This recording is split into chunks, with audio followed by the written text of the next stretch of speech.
Great job. Now I'd like to ask back up on the stage Bill McGinnis and Todd Strickland. We're now going to do a panel discussion. And this is really an opportunity for you to ask questions, so get your questions ready. But before we do that, gentlemen, any of you have something to say? Do you know Mike? That would help, huh? One of the key aha moments for us through our processes, and especially in California, we experience a lot of workers who have English as a second language. The key moment for me was when Jose Maria Rodriguez was in the process of giving us a definition, or he was explaining the value stream map. He couldn't do it in English, but he did it very well in Spanish. And the way that he did it, and the way that I sat back and heard it, and heard it interpreted, I went, oh my gosh, we've got a new leader out there, and he's strong. So you get to, it just opens your eyes to see so many key individuals, and those are the core that help us drive our company. And to see them engaged was just amazing. Great. Trust the system, trust the process that works. Great. Bill, how about you? Got a comment to make before we give these guys a chance at you? Well, not really, but I'll always make a comment. No. I guess a couple things is one, it's for me listening to these folks present on the manufacturing. They're certainly building parts, but recognize we're also a service organization, and we use the same lean principles. A process is a process, so it's as applicable to a service organization as it is to a manufacturing organization. And I really mean this. I think the C roadmap was a fundamental process to really allow us to execute strategy. And it works for a service organization. And the results of it, as I said, have been tremendous. But we're not done, and we look forward to achieving bigger and better and greater results. Thank you. Thank you. Todd, how about you? Sure. Yeah, I'd like to address the comments on involving the worker, the people out in the trenches actually doing the work, and I believe it's very important that they're included. But I think it's also important that we as leaders are included. I believe the term is Gemba, where you actually have leaders going out, getting their hands dirty, getting in the trenches, learning and communicating, collaborating, and really being involved from a leadership so that they see that not only is it important, from the management standpoint and their involvement, but all the way up. We all need to be involved. We're all in it together. And from that, we can learn a lot. Great, thank you. And Mario, how about you? Comment before we get? No, I'm good. You're good. He's good. He just spoke. So now I'm going to ask the audience, how about some questions for the panel members? We have microphones in the audience, so raise your hand so that either Jeff or Joe can get you a mic. Don't be bashful.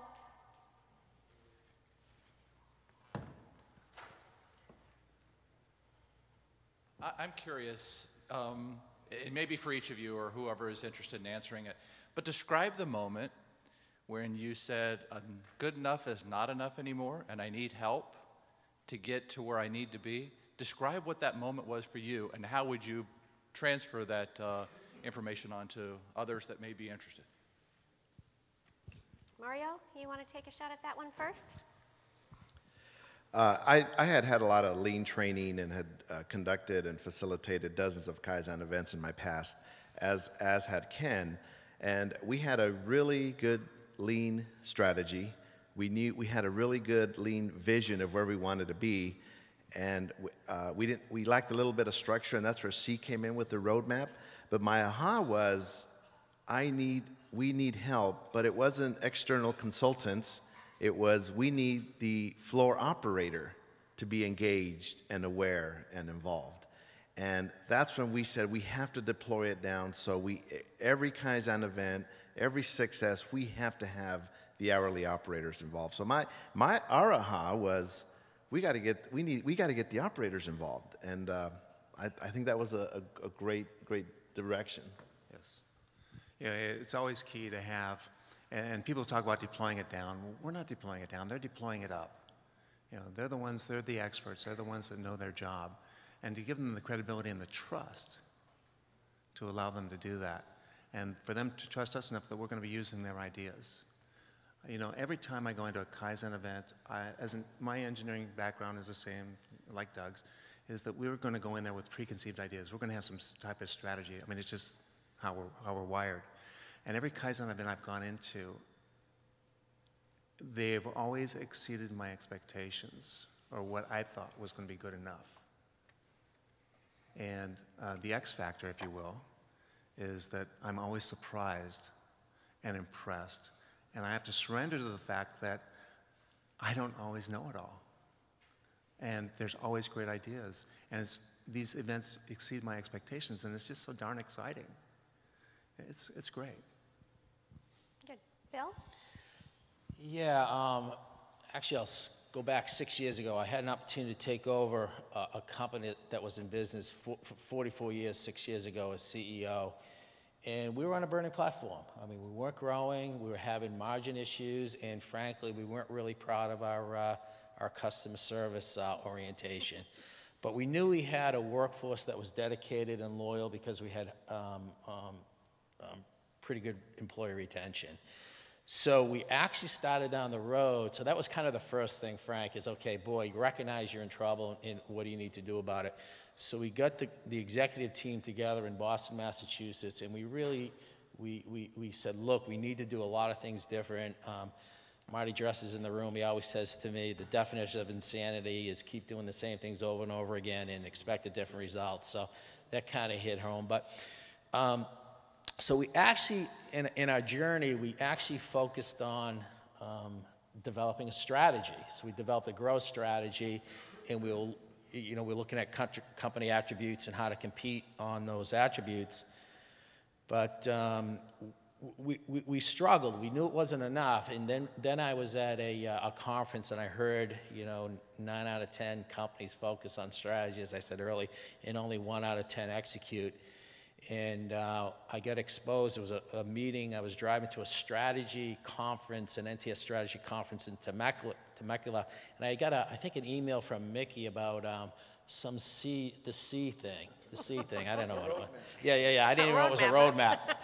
So I stopped in and I listened, and I said, oh my God, that was my aha moment. This is the tool we're missing to execute strategy.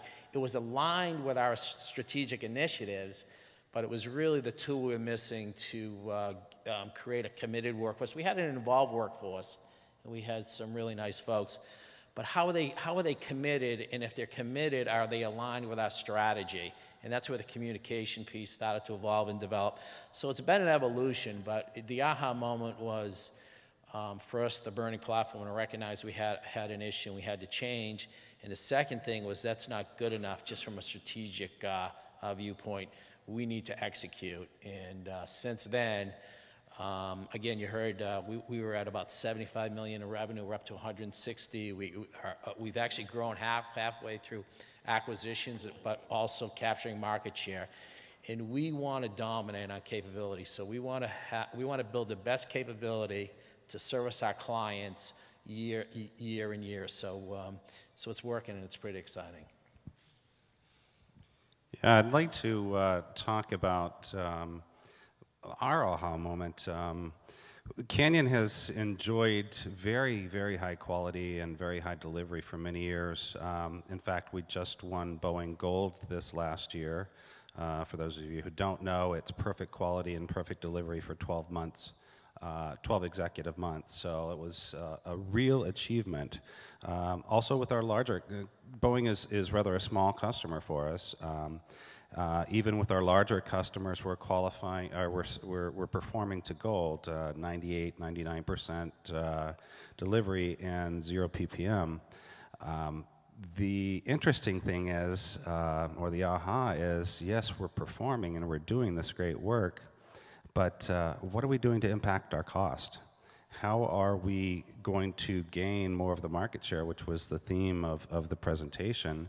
And my solution to that back in 2004 was to get into lean manufacturing. And what we've seen and what I've shown is we've taken some really cutting edge manufacturing techniques and really reduced our costs. And again, I'm very proud of what we've done and how we're doing it. I think the industry as a whole should start looking at some of these principles. And I don't say that from a place of from an egocentric place where I'm just worried about myself. I want the entire industry, not just aerospace, but manufacturing in the U.S. to adopt some of these principles. We need to get jobs back to the U.S., and I think this is the way to do it. Great, great. So how about another question? Right there? Okay. Good morning, gentlemen. Thank you. Could each of you address briefly the incentive or the reward systems that you use to get all of your employees engaged? We have a rewards and recognition program where we identify anybody who's given us a suggestion, and we'll help them write out the suggestion. And again, with English primarily the second language for most of our workers, things are in Spanish as well as in English. It isn't so important that the suggestion's a greatest suggestion. We go with quantity versus quality, but once you start getting that quantity going, there are some things that glean out of there. Once a quarter, we have a rewards and recognition meeting. And what we want to do is we give people tickets for every suggestion that they gave us. So we had 45 new suggestions that we got from our value stream mapping event. And so we had 45 more tickets to hand out. Now, some people got more than one, some didn't get any. However, we had just remodeled our office, and we had some really cool furniture that we didn't know what to do with. So we had a silent auction and auctioned off each one of those events. So we put a little cup in front of each one of those little items, a sofa and a love seat, a recliner, tables. We had redone our lunchroom, so we had refrigerators, microwaves, and they were used, but they were left over. And then we always have 4 envelopes. Those 4 envelopes have different delineations of cash in them. Mm-hmm. We have a real fun event. We have the entire team together, and we draw the numbers out of the hat, and they get that recognition. They get those rewards. And the first time it was kind of, people didn't know what was going on. The second time, they were more into it. But all of a sudden, most of the tickets went all to those envelopes.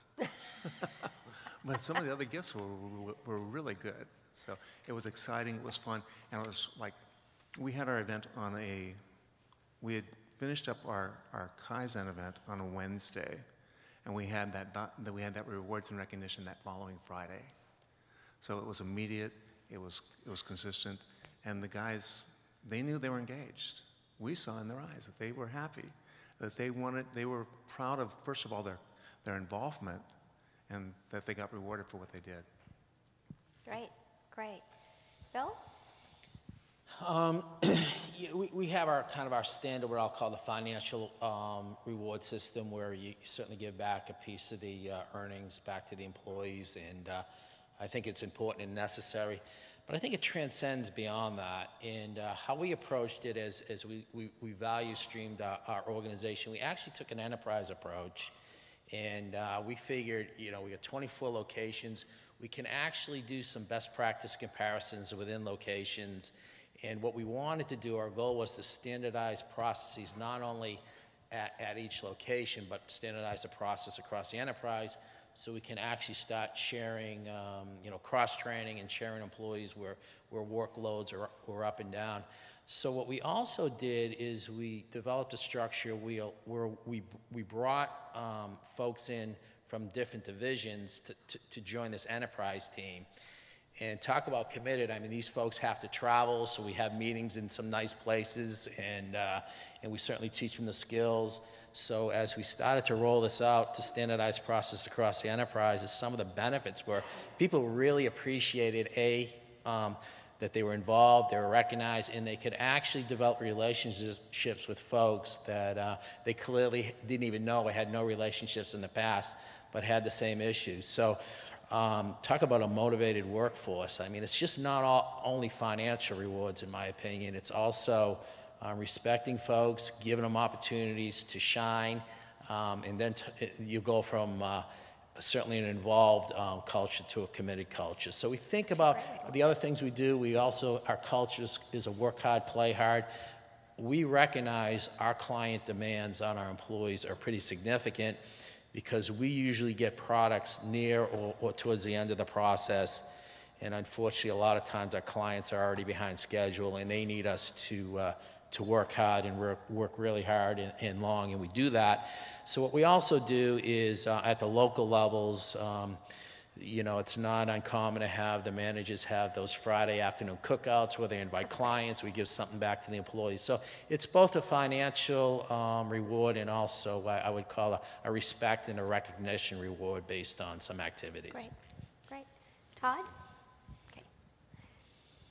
Okay, so another question. My name is Carlo Mears. I'm with GM Nameplate. I just wanted to thank you for your time. Appreciated that. And I guess it's very informative. One thing that I would share, because we're all in the same industry, and I believe one of the comments was, if we can, you know, help everyone else, we help the industry. This is going to sound like a plug for Boeing, but I was thinking about it when this was going through. If y'all have the opportunity, I highly recommend it's worth the investment for your company, for yourself, to be a part of a Boeing value stream team, because it's very informative. It's an incredible amount of value. It's for the life of the team, and it'll allow you to, you know, take some best practices away from an organization which I believe does an exceptional job. So, but that's not my question. I just wanted to share that. And you know what? The PRAs, actually, they're going back to 2 or 3 tiers. So ask about that if you get asked by your tier 1 or your customer who is a tier 1. Huge value. My question to you gentlemen is, in your journey in Lean, how do each of you within your organization use the visuals to enhance your sales with your customers within your organization? Because I think that's a key element that each one of us can do. How do you position yourself where you can showcase your efforts so your customers see that and they appreciate what you do without sending the message that you're increasing your margins so they can get a lower price? That's my question. Tough question. Who's first?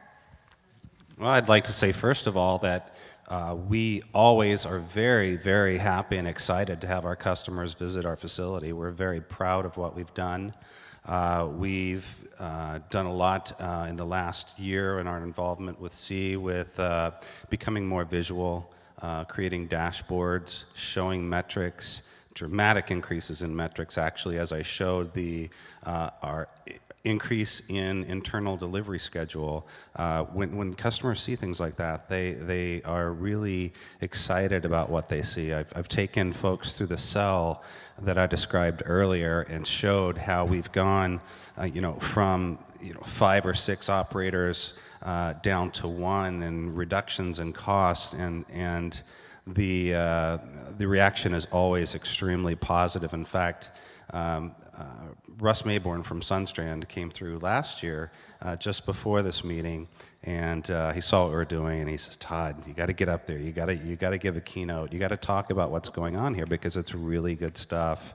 And so I guess there's not a formal letter that's going out calling out metrics or anything like that, but we do practice having customers come in absolutely as frequently as possible to showcase some of the things that we're doing.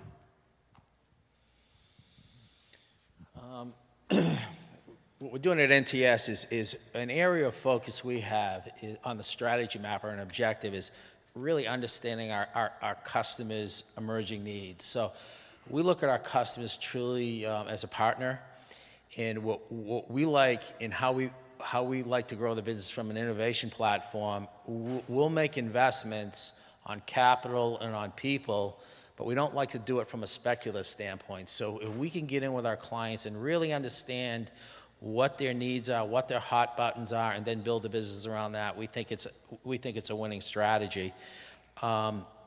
So we certainly are open and transparent, and hopefully if we're open and transparent, so on our customers be, and like I said, that would be the winning strategy. But again, we do focus on, we do have existing capability. We focus on market share and market penetration. So we have a national sales organization, And part of our training institute that we just formalized is to really train our sales folks on understanding our clients' current needs, understand customer service, and really get out there and provide a service that's of value and of meaning. So again, as part of that, it's allowed us to take our test services, and right now, a big void that we've identified in the marketplace, and we're trying to work with our clients, is there's some voids in test planning, test development. So we've actually hired some aerospace engineering folks that are out there driving some support services just on the planning and process stage. And we'll work with some clients. We've just got some pilot programs to work with our clients. So again, if we think like that and we behave like that and we respond to our clients' needs, we think there's just tremendous opportunity for growth. So that's how we think about it. I tell our customers that with MPC Industries, you get peace of mind, and you're buying peace of mind. You get the highest quality, the shortest lead time and on-time delivery. So having that conversation around those topics, and they walk out into the shop floor, and I think they all just go, wow, because you would expect the grinders, the first thing you see, you would expect just a dusty, dirty, grimy grinding operation, and it just looks very clean. In the last month, I've walked out 3 times. I've walked out more than that, but I've walked out 3 times, and there was somebody mopping. And one time it was with a customer, and he goes, why is that guy mopping? And I said, it's part of our culture. Nobody wants to have a dirty floor in their area. And he goes, who's the guy mopping? And I go, well, this guy right here is the lead man. And we went over to shipping and receiving, and there was another guy mopping. So I think that they see the improvements, they see the culture, they hear the strategy. When price comes, there's a cost to that. And it's a cost that I'm comfortable looking at the customer in the eye and holding my ground. There is a cost to developing your employees. There is a cost to sending your employees or providing 50 hours or more of training per employee per year. There's a cost to upgrading your machinery and equipment. There's a cost to having a project that entails 10 employees. So we are reducing our costs. We want to stay competitive. And all the cost reductions counter the cost increase that the company incurs. Our healthcare goes up double digits, insurance goes up 9%, workman's comp goes up, a lease goes up every 5 years for us. So what we're trying to do is, in anticipation of all these cost increases, reduce our costs so we can remain cost competitive. That's story, those visuals work for MPC. Okay, great. Now, in an interest, one more question. We want to stay on schedule. So, question.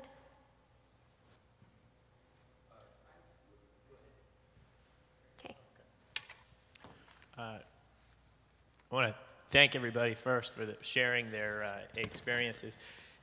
My question is, do you perceive that there's a situation where you've deployed these processes and you're going to pick off the low-hanging fruit? Are you concerned about what's going to happen next once success has been deployed and the impactful Kaizens have been run through? Is there going to be a perpetual pipeline of new things coming along, or do you think the most impactful cost reductions will get processed and then you'll be looking for the next thing to keep up the momentum? For MPC, my strategic analysis, the fourth quarter of each fiscal year is very important and very key. And there's several things I look at, and that's the industry trends. I look at economic forces, global economic forces. I look at the marketplace, and I look at our customers. There is never consistency or lack of volatility in any of those forces. So, I mean, month after month, quarter after quarter, year after year, all those forces are changing. So even though we have a 3-year strategy, something can happen mid-year, and that will just throw you off in another direction.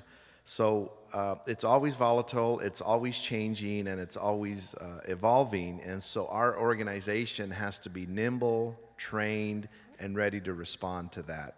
So I would say, even though we may achieve great success, We may have dialed in, leaned out processes, but if our customers want something quicker, better, faster, larger, smaller, with different criteria, that's going to drive some quality projects, some changes in our process. But more than that, we want to be anticipating changes in the marketplace or with our customers and make sure we have those processes, process capabilities. So to me, it's an evolving, moving target, and you always have to be prepared. I was kind of sitting here, Dan, thinking, God, I hope we get to that day. But right. I'm not sure in my lifetime, so I'm not so worried. But no, I think Mario has it right. Assuming, and I'm just thinking about assuming you got as lean as possible and you stripped out all your costs on all your processes. And again, I think that's a big assumption. But if we got there rapidly, what's next? And clearly what's next, and I mean, this is the needs of our clients are always going to continually change, and what you need to do is be flexible enough to, create capability and capacity to handle those ever-changing needs. And the other thing that I think about is, again, we talk about if the aerospace industry, if all suppliers could start to adopt some of these principles, and we could, really have a wonderful supply chain where Dan and Frank and Hal could really get some benefits from. I think that'd be great. The unfortunate or the reality of things is not everybody's going to do that. So I think this gives us a competitive advantage. It does. And a considerable competitive advantage. And not that I don't hope for that theoretical wonderful supply chain, but the reality is there's going to be folks that are going to stay in their old ways. And that just creates opportunities for companies that are in this room. So I'm going to ask for a round of applause so we can stay on time. Everyone. Gentlemen, thank you. Thank you.